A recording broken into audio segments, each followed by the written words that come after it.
Un cuarto de siglo después de terminar su mandato, el expresidente Ernesto Zedillo acusa al actual gobierno de llevar al país a una tiranía y traicionar los acuerdos democráticos. ¿De cuál gobierno habla Zedillo? Basta con recordar que en su gobierno ocurrieron devaluaciones, represiones sindicales, matanzas indígenas y una actitud poco solidaria con los que menos tienen. Ante el escenario de un enorme déficit en la cuenta corriente, el gobierno de Zedillo devaluó el peso, pero de manera discrecional, avisando solo a un grupo selecto de empresarios, acelerando con ello la salida de capitales de México, dando pie al llamado error de diciembre, que agravó los efectos de la devaluación. Tan solo durante ese sexenio la moneda mexicana perdió la mitad de su valor, pasando de 3.4 pesos por dólar a 9.40 pesos. Las deudas se volvieron impagables, miles de personas perdieron sus ahorros y propiedades, las empresas quebraron y se perdieron miles de empleos.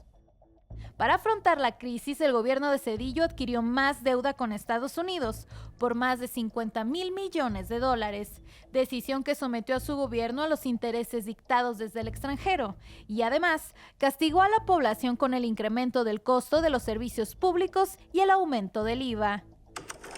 A los pocos días como presidente, el 5 de diciembre de 1994, Zedillo decidió dar un golpe de mando contra el Poder Judicial. Propuso reducir de 26 a 11 el número de ministros de la Suprema Corte de Justicia de la Nación, separando a los ministros de su cargo y jubilándolos de forma inmediata. Algo que, de acuerdo con sus críticos, respondía a que el nuevo presidente no quería una corte con ministros nombrados por los expresidentes Miguel de la Madrid y Carlos Salinas de Gortari. Las reformas a la Constitución fueron aprobadas solo por el PRI y el PAN en el Senado, la Cámara de Diputados y los congresos locales, y fueron promulgadas el último día de 1994.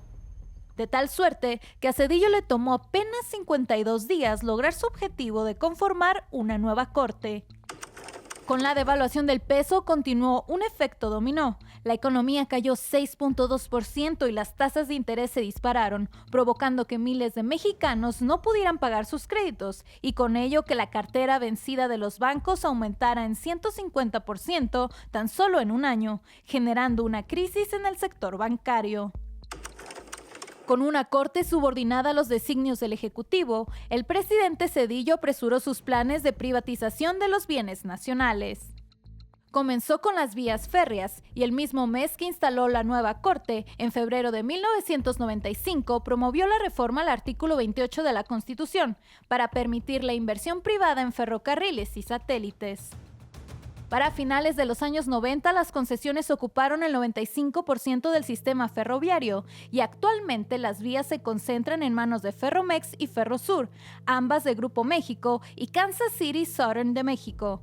Al término de su gestión, Zedillo se integró al Consejo Ejecutivo de Union Pacific, concesionaria de Ferromex, privatizada durante su gobierno.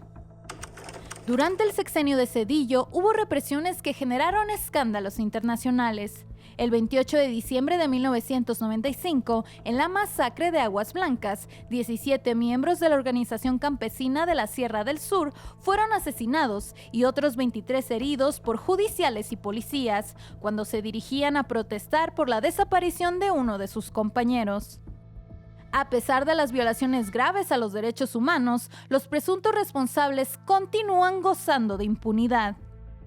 2 años más tarde, en la localidad de Acteal, en la región de los Altos de Chiapas, en un contexto en el que las desapariciones y homicidios eran pan de cada día, el 22 de diciembre, un grupo paramilitar disparó armas de uso exclusivo del ejército en contra de la organización indígena Las Abejas. El grupo de indígenas tzotziles se encontraba orando en una ermita. La masacre se prolongó por más de 8 horas y dejó 45 muertos, entre estos 18 mujeres embarazadas, 16 niñas, 4 niños y 17 hombres, así como 26 heridos graves y 12 víctimas que murieron por heridas con armas punzocortantes o disparos recibidos por la espalda. La reparación o reconocimiento de la responsabilidad del gobierno en estos hechos no fue dada por Zedillo, sino hasta 2020, 23 años después de la masacre.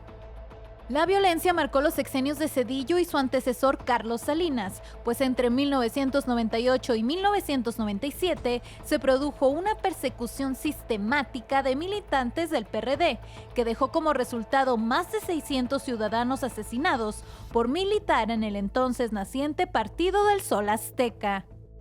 La divisa de Zedillo con los movimientos sociales fue represión antes que diálogo. Así sucedió con el CGH de la UNAM en 1999, con el movimiento de deudores de la banca, el Barzón y otros ejemplos.